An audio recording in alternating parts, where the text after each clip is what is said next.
Guerreira, furacão. Portuguesa louca. Segundo Cacilda Becker. Empreendedora incoerente. Oportunista, português oportunista. Militante, defensora dos direitos humanos. Arrivista, aproveitadora. Filha de pai incógnito. Fazia questão de repetir. Sou filha de pai incógnito. Aos 29 anos de idade, Em 64, uma estrangeira de alguma forma constrói um teatro. o Teatro Ruth Escobar. Alguns anos depois, destrói o teatro para poder montar o balcão de Jean Genet. Que foi uma coisa que quem viu, viu. Eu vi, uma maravilha, virou um fenômeno. Era uma estrutura circular de metal que se abria formando um poço 25 metros de altura. Célia Helena, sua parceira de cena, dizia: um dia eu vou cair daqui, eu vou morrer. Levava teatro às prisões e periferias, transformava tudo em palco. Reformou uma oficina mecânica para colocar cemitérios de automóveis em cartaz. Ansiava pela inovação, sempre fazendo novos projetos. Dizia que o teatro paulistano estava estagnado, precisava trazer coisas de fora para alimentar isso aqui. Então, a partir de 74, produz o primeiro Festival Internacional de Teatro do país. Que vai até 1999. 8 edições que trouxeram Bob Wilson, Grupo Madrideu de Portugal, Peter Brook e Grotowski. Entre 74 e 99, foi deputada 2 vezes pelo PDT e PMDB. Foi uma das fundadoras da Frente de Mulheres Feministas do Estado de São Paulo. Coordenou o primeiro Festival Nacional de Mulheres nas Artes, com mais de 10 mil participantes. E 600 espetáculos. Foi a primeira presidente do Conselho Nacional de Mulheres pela Igualdade de Gênero. Amava os homens. Casou 5 vezes. Teve 5 filhos. Em 98, é diagnosticada com Alzheimer e vive a doença por muitos anos. Vem a falecer em 2017. Mesmo com Alzheimer, em 2001, monta os Lusíadas, mega espetáculo na Sala São Paulo. Sua última produção. Estrangeira, num país machista, defendia o que queria. Cultivou muitos inimigos ao longo da vida. Foi presa pela ditadura. Ajudou a soltar atores e atrizes da prisão. Era amiga próxima de Cacilda Becker. Passaram um Natal emblemático juntas em Nova York em 68. Com 18 anos, já tinha dado a volta ao mundo. Era uma empresária bem-sucedida, tinha visão, fazia jantares em sua casa, reunindo artistas e políticos. Era atriz. Sabia que não era uma grande atriz. Morreu, esquecida de tudo e esquecida por todos. Merecia uma morte mais digna.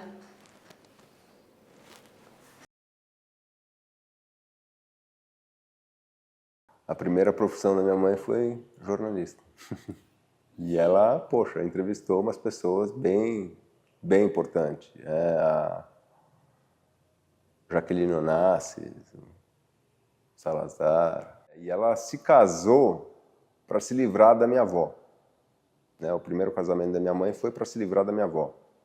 Ela não tinha uma relação assim tão boa com a minha avó. Era provavelmente bastante sofrida, né? Porque ela cresceu só com a minha avó o tempo todo, e enfim. E aí ela veio para o Brasil com a minha avó, e com 17 anos ela conheceu um francês que tinha um jornal lá, não lembro o nome, e casou com o cara para sair de casa e foi viajar o mundo entrevistando várias pessoas.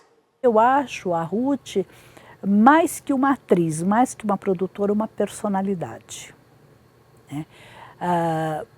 Evidentemente, dizem, eu não a conheci, uma pessoa de temperamento forte, mas para fazer o que ela fez, eu imagino que só com temperamento forte, porque ela chega de Portugal, ela vai trabalhar com teatro, ela cria o Teatro Nacional Popular, depois, em 63, ela vai criar o Teatro Ruth Escobar e vai levar à frente uma série de montagens extremamente importantes, né? Desde a Ópera de Três Vinténs do Brecht até chegar aos festivais internacionais. Ao mesmo tempo, fez trabalhos em presídios, encenações em presídios, e durante a ditadura militar assumiu uma posição política de oposição nesse aspecto. Então, ela faz parte do que a gente chama do teatro da resistência. Pega um microfone, vai lá na praça, que pega um caminhão, um carreto, sei lá o que, ela põe os atores ali, vamos percorrer a cidade, levando o teatro para os presídios, levando o teatro para as ruas. Essa é a Ruth Escobar. A casa da Ruth era um dos pontos de encontro, como Ruth Escobar, como o Teatro Ruth Escobar, foi, durante muito tempo, um ponto de encontro e um ponto de batalha e de luta. Por exemplo, ela esteve ao lado de Cacilda Becker, né, durante todo o processo de denúncia do comando de caça aos comunistas na invasão do Teatro Ruth Escobar durante a encenação do Roda Viva, em que a Marília Pêra foi atacada, todos os atores, né, sofreram violências. E ela vai com a Cacilda, que era presidente do Sindicato dos Artistas, ao governador Abreu Sodré, vai para as denúncias e, ao mesmo tempo, ela sempre cedeu o palco dela para as questões candentes do período. E a Ruth era corajosa e era atrevida, né? A Ruth ia a Brasília discutir, você entendeu, com os políticos sobre a censura, sobre as coisas. Quando alguém era preso, ela passava a mão no telefone e ligava para as pessoas. E então, quer dizer, ela tinha essa coisa, ela, de uma certa forma, ela aglutinava. Eu acho que a história do enterro do Vladimir Herzog mexeu muito comigo, que ela foi... Isso está na biografia do Álvaro, mas quando as pessoas contam, né, que ela foi uma das primeiras pessoas numa época de extrema repressão da ditadura, de falar em voz alta, de gritar e falar até quando que nós vamos enterrar os nossos mortos em silêncio. Essa ousadia de falar isso na frente de militares, porque era um enterro totalmente vigiado, né? O Vladimir Herzog, ele é morto e dito que ele se suicidou. Então, nesse enterro especificamente, ela ter tido essa ousadia de se colocar e de tirar pessoas da prisão, sabe? De batalhar, de colocar o teatro dela também à disposição de movimentos e de pensar esses festivais todos, assim, é muita coisa que ela fez, muita coisa. Como colega de assembleia, tive o privilégio de acompanhar a trajetória de Ruth Escobar. E considero que sua atuação como deputada estadual tenha sido a extensão natural de sua arte. Ela tinha uma visão ousada da cena teatral. Seus festivais internacionais de teatro denunciaram os abusos da ditadura e estabeleceram um diálogo profundo e contínuo do Brasil com o mundo. Como deputada, foi uma defensora incansável da democracia e da liberdade de expressão, combatendo a censura com a mesma paixão com que promovia a arte. Ela dialogava muito bem com os políticos, né? Na época, eu não sei com os militares, porque ela era briguenta, ela chegava aí no DOPS, junto com a Cacilda Becker, para tentar liberar a gente que estava lá presa, a Cacilda Becker. Você sabe que a Cacilda Becker chamava a Ruth Escobar de portuguesa louca, né? Mas só com carinho, porque elas eram muito amigas. Pessoas que vêm, que querem colocar a peça em cartaz aqui, algumas chegam e falam que querem, pelo legado que tem tanto o teatro quanto a Ruth Escobar, que leva o nome que criou o teatro. Você sente um pouco disso às vezes em algumas pessoas que vêm para cá? Muitas vezes, muitas vezes.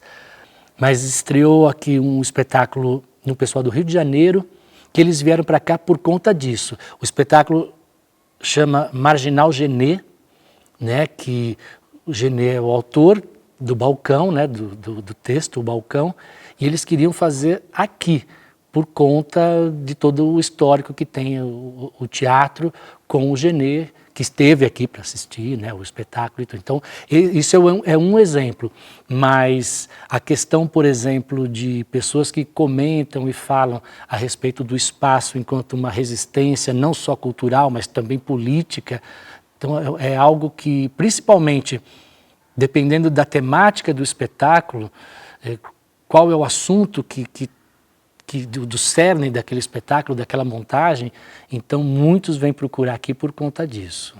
O Balcão é uma peça muito pesada que se passa num bordel, onde tem um padre, tem um juiz, aliás, todos os representantes do poder estão lá se beneficiando daquele bordel. E aí, sem dúvida, uma crítica muito séria sobre a sociedade da época, né? Que ele criticava a sociedade francesa, mas, na verdade, a sociedade brasileira era pior até do que aquela. Então, era uma peça que tinha um conteúdo político de denúncia muito grande. Eu acho que depois do balcão, o que é mais importante na carreira da Ruth Escobar é a realização dos festivais. Os festivais realmente foram incríveis. O que a gente aprendeu com o que ela trouxe de fora, ela ia com o Janjão para a Europa. O Janjão deve ter contado 1000 histórias para você sobre essas viagens. E aí ela trazia os espetáculos que ela achava importante e a custos incríveis. E sempre ela dava um jeito. Ela sempre reclamava que ela estava devendo, então papá, mas sempre dava jeito. E foi fazendo o festival durante... de 74, isso aqui eu marquei. O último foi em 1999. O último festival que ela fez. Já não era de teatro, ela já chamava de artes cênicas, porque aí ela começou a trazer grupos de música, grupos étnicos de dança maravilhosos, e então ela trouxe Grotowski num dos festivais. Era muito intenso tudo nos festivais, a gente já começava a preparar com o Janjão e a Ruth muitos meses antes das próprias atrações, né, serem apresentadas nos teatros. Então a gente convivia o dia inteiro, eu traduzia as cartas, os e-mails, as negociações. A gente já esperava o ano seguinte. O que vem no ano que vem? Vai ter dinheiro para fazer, para trazer as atrações? Por exemplo, teve um festival que teve 18 atrações, no outro teve 8, no outro teve, sei lá, 14, enfim, ela viabilizava essa oportunidade. Então, eu acho que sim, que ela é uma grande, grande responsável por podermos ter contato e acesso, sem termos que sair do Brasil, com o que se produz fora do Brasil e em todos os continentes. Por quanto tempo você trabalhou com ela? Acho que uns 14, 15 anos, mais ou menos. Não todo esse tempo como motorista, né? Porque aí quando ela fazia os festivais, aí eu saía da função de motorista e ficava na produção, tanto dos festivais como dos espetáculos que ela montou. E foram várias funções, né? Foi no festival, foi na casa dela? Comecei como motorista, né, que eu já falei, e aí em 94 ela retornou a fazer os festivais. Quando eu entrei, ela já tinha feito 3. Festival internacional. Ela tinha feito o primeiro, o segundo, o terceiro. Em 94, ela voltou com os festivais e fez o 4º festival. Aí, nesse 4º festival, eu fiquei na produção, ajudando, correndo atrás, indo buscar o pessoal, levar para o aeroporto, isso daquilo. E aí, todos os anos seguintes, ela fez até o 8º. Então, fez o 4º, o ano seguinte o 5º. E aí, foi quando tinha o festival, eu já deixava de ficar com ela, ficava na parte... No financeiro também, que eu ficava junto com a filha dela, e na parte da produção, para lá, para cá, isso nos festivais. E aí depois, acabou os festivais, veio os Lusíadas. E ela conseguiu o que ela queria. Ela precisava de uma tal verba para realizar os festivais. Quantas atrações a gente nunca teria visto se a Ruth não tivesse trazido para o Brasil? E ela ia, insistia, e ela ia conseguir o dinheiro que precisasse para realizar e para doar isso para a cidade. Ela está oferecendo, não estou falando gratuitamente, ela está oferecendo a oportunidade para todas as pessoas terem acesso. Mas eu vi todos os festivais da Ruth Escobar, todos. E como é que era? Olha, a cidade ficava assim, mudava de figura. Porque os festivais, ela sempre primou por fazer os festivais em vários teatros. Todos, eu se não me engano, quase todos, estudantes aqui de São Paulo, tanto da rede pública, municipal como estadual, foram assistir os Lusíadas, que ela fez uma parceria com a Secretaria de Educação. Então, todos foram assistir aqui. Aí, depois, ela encerrou na São Paulo, Portugal, com essa primeira versão, que foi isso. Foi a primeira versão da São Paulo, Portugal. Aí ela voltou, parou e fez uma nova remontagem, porque nós fomos para Lisboa. E lá em Portugal, eles ficaram enciumados, porque o espetáculo dos Camões foi para Lisboa e não foi para o Porto. Aí ela fez novamente uma outra montagem, caiu o Marco Aurélio, foi diretor, e aí nós fomos para o Porto. Os Lusíadas foi feito na sala aquela sala ao lado da sala São Paulo. Tem a sala São Paulo e tem É um espaço grande que tem ao lado, assim, que agora até virou teatro também. E era ali, os Lusíadas foi feito lá. Os Lusíadas era uma coisa grandiosa. Então ela tinha muito essa capacidade de aglutinar e de democratizar. Ela dava voz para todo mundo. Agora, ela pegava o microfone, ela não tinha, só pode falar 10 minutos, eu vou falar o que eu quiser. Vai durar o tempo que for essa assembleia. Porque todo mundo que quiser falar, vai falar. As mulheres. Ela, né, cresceu com alguma coisa para provar mesmo, para o mundo, né? Sem ela entender direito, mas isso aí acho que era um propulsor para ela a vida toda, né? A busca de ser alguém, né? E né, o jeito que ela lidou com isso foi muito bonito. Então, você tem que ter um trabalho de preservação, um trabalho de memória, um trabalho de pesquisa, um trabalho de sistematização, para que essas pessoas não desapareçam nas brumas da história, porque senão elas desaparecem. Então você não acha que ela é reconhecida devidamente? Eu acho que não. Embora você tenha esse livro recente, que é um livro interessante, você tem o trabalho do Rofran Fernandes, que é um livro pioneiro desse ponto de vista, Teatro Ruth Escobar, 20 anos de resistência, que reúne documentos, é uma coisa... Mas eu acho que ela merece ser investigada com mais cuidado, com mais afinco.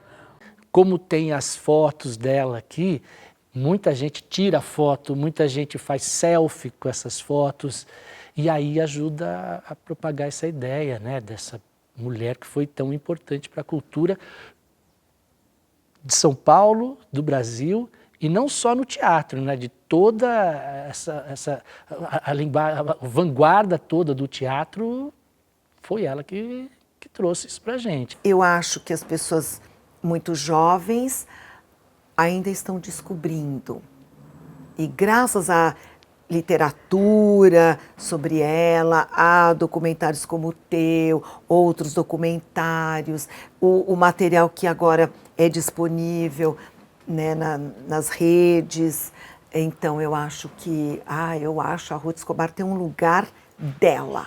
Eu tenho hoje 27 anos e eu sinto, pelo menos, que a minha geração que estuda teatro e tal não conhece esse nome a fundo, né? Não sabe de fato que o que a gente tem hoje, né, as referências que a gente tem hoje, foi muito porque ela trouxe para o Brasil. Então acho que ela deveria ser mais falada assim nas escolas de teatro, né, e nos outros meios. Só que eu acho que isso não acontece só com ela.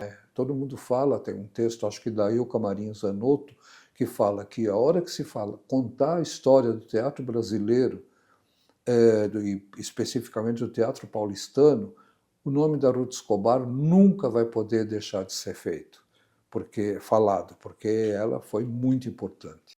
E no mundo do teatro, espero que sim. E eu espero que as pessoas continuem a lembrar. Eu acho que esse esquecimento que você está falando hoje em dia, pouquíssimas pessoas sabem quem foi a Ruth Escobar, na verdade, porque, né, minha mãe teve Alzheimer e de 2007 em diante ela praticamente sumiu, né, da vida de todos, né, porque ela estava, né, numa cama e não teve mais presença. Então, a gente está em 2025, isso já vai fazer 20 anos em breve. Então, eu acho que a nova geração, a não ser quem estuda teatro mesmo, ninguém sabe quem é minha mãe. É essa a sensação que eu tenho.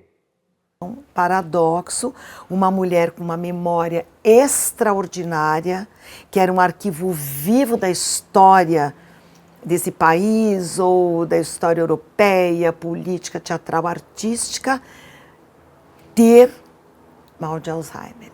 E eu lembro, pai, uma vez que a gente foi na casa dela, que ela já estava doente ela já estava de cama. E eu não lembro quanto tempo faz, mas que ela lembrou de você, né? Que ela pegou na sua mão. Lembrou. Que eu perguntei para ela estava de cama, assim, nós fomos lá, e aí ela já não lembrava mais. Dos filhos ela pouco lembrava das canções portuguesas, a de Amália Rodrigues, que ela cantava muito, e sabia a letra. E nesse dia que eu lembro que nós fomos, que ela estava na cama, né? Aí eu entrei e falei, oi, dona Ruth, tudo bem? Ela falou, oi, tudo bem? Eu falei, você sabe quem sou eu? Eu falei, evidente que eu sei. É o Vicente, né? Aí, de mim, ela lembrou. Queria que você falasse o impacto que ela tem na sua vida, porque, por exemplo, teatro, que era uma coisa que você não era envolvido, você começou a ficar envolvido, então, tanto profissionalmente quanto pessoalmente. Profissionalmente, eu trabalhava na feira, a conversa que tinha era com feirante, com grito, com bel. Eu fui trabalhar com uma mulher que recebia o presidente da República na casa dela. E qual que é o sentimento que você tem por ela? De gratidão, de carinho, que foi uma pessoa que nos ajudou muito, quer dizer, nossa casa nós compramos com a ajuda dela. Que faltava um dinheiro, ela me emprestou, eu não paguei, e aí ela falou assim, primeiro ela falou assim, eu não sou banco, eu não cobro juros, mas ela me emprestou o dinheiro que faltava a gente comprar a casa, e aí um dia ela chegou e falou para mim, falou assim, Vicente, eu prestei um dinheiro para você não me pagou ainda. Eu falei, não, dona Ruth. Eu falei, inclusive, dona Ruth, queria ver se ela não pode me dar um aumento, que agora o serviço aumentou. Ela falou, vou te dar o aumento. Aí ela deu o aumento. Eu falei, mas dá para fazer o seguinte, a senhora desconta metade do que eu dei para a senhora e a outra metade fica para mim. E ela concordou comigo, então você vê, eu não tenho o que falar. O primeiro carro 0 km nós compramos foi dela. Teve uma situação que eu tinha a parte do dinheiro para comprar e fui falar com alguém da minha família que precisava do restante e ele falou que emprestava. Não emprestou, aí eu cheguei para trabalhar, ela me conhecia. Ela falou o que eu tinha. Aí eu expliquei, falei, a gente precisa da família, né? Aí, o assunto foi embora. Quando foi no final do dia, a menina financeira me chamou e falou, Vicente, quanto que é? Eu falei, quanto que é o quê? Ela falou, a Ruth falou que é para te prestar um dinheiro que você tá para comprar o seu carro. Aí ela falou para mim, quanto eu precisava, me emprestou o dinheiro, você vê. Então, não só pela parte financeira, e pelo carinho também que ela tinha, porque uma pessoa quando vai viajar, você não é da família, ela lembra de você lá, para sempre trazer alguma coisa, então tinha um carinho também. O que eu acho incrível é a censura das pessoas. Uma mulher, que maravilha se tivesse um Al Capone que construísse teatro, fizesse balcão, cemitério de automóveis. Agora, se você é uma mulher de teatro, pau nela! Joga pedra na Geni! Como ela se atreve? Como ela se atreve a ser uma mulher de teatro e fazer coisas que ninguém faz?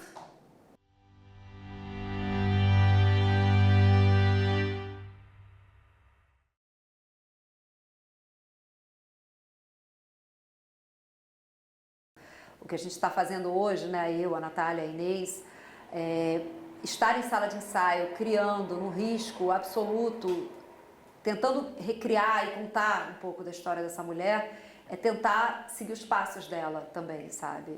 Eu acho que o objetivo é ter isso registrado, né? Então, ter a vida dessa mulher, o que ela fez pelo nosso teatro a partir da forma teatral. Então, a gente quer que ela seja falada, sabe? Que a gente possa falar sobre ela, que novas gerações possam conhecer mais sobre a vida dela. Então, o objetivo é ter esse legado vivo. Qual que é a maior mensagem que você quer deixar com a peça? Eu acho que tem muitas mensagens, eu não sei se é uma coisa só, assim, mas acho que o importante é as pessoas conhecerem um pouco mais a fundo essa figura tão importante para a história do teatro brasileiro, assim. E a nossa peça, ela não dá um beabá, ela não é uma peça biográfica. Eu acho que o que eu gostaria é que a pessoa ficasse genuinamente curiosa de conhecer, curiosa de estudar, de pesquisar, né? Então sair da peça e se perguntar, nossa, será que isso que a gente viu é verdade? Deixa eu ir lá pesquisar, deixa eu conversar com alguém, né, que gere debate, que gere conversas. Eu acho que isso seria o mais legal, assim, o que eu gostaria que acontecesse, né, com o público.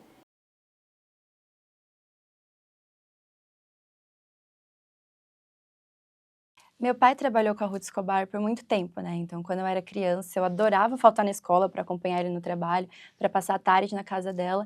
E eu também cresci no Teatro Ruth Escobar. Então, eu entrava numa sala, saía, entrava em outra. E ali eu criei essa conexão, né? Esse amor pelo teatro. E no meu primeiro ano de faculdade, no Jornal Maria Antônia, minha primeira matéria jornalística da vida, a gente tinha que escolher, né, uma pauta que fosse aqui perto de Gianópolis. E eu escolhi falar sobre Ruth Escobar, que fica no Bexiga. E ali eu comecei a estudar sobre a vida da Ruth. E eu fui ficando cada vez mais encantada pela figura dela. Um documentário de 20, de 30 minutos não consegue colocar a grandeza que era a Ruth Escobar, porque ela é uma pessoa cheia de nuances, sabe? Então, desde esse primeiro ano de faculdade, eu me encantei por ela e cada vez mais que eu estudo sobre ela, mais inspirada eu fico. Eu tento trazer esse lado Ruth Escobar para mim, sabe? Ela, com 17, 18 anos, já era uma menina muito corajosa, atuou como jornalista, então eu tenho essa inspiração dentro de mim. E o documentário é uma forma de homenagem para uma pessoa que foi tão importante para o meu pai, tão importante para minha família, e é também uma tentativa de fazer com que as pessoas da minha idade, essa nova geração, conheça quem é Ruth Escobar, né? Não só passe na frente do teatro e pense que é uma pessoa que tem um nome em um teatro. Eu acho que a história dela é muito valiosa e merece muito ser lembrada, merece muito ser conhecida. Então, é uma forma de homenagear essa pessoa pessoal para minha família, mas também é uma personalidade gigante para a história do Brasil e paulistana.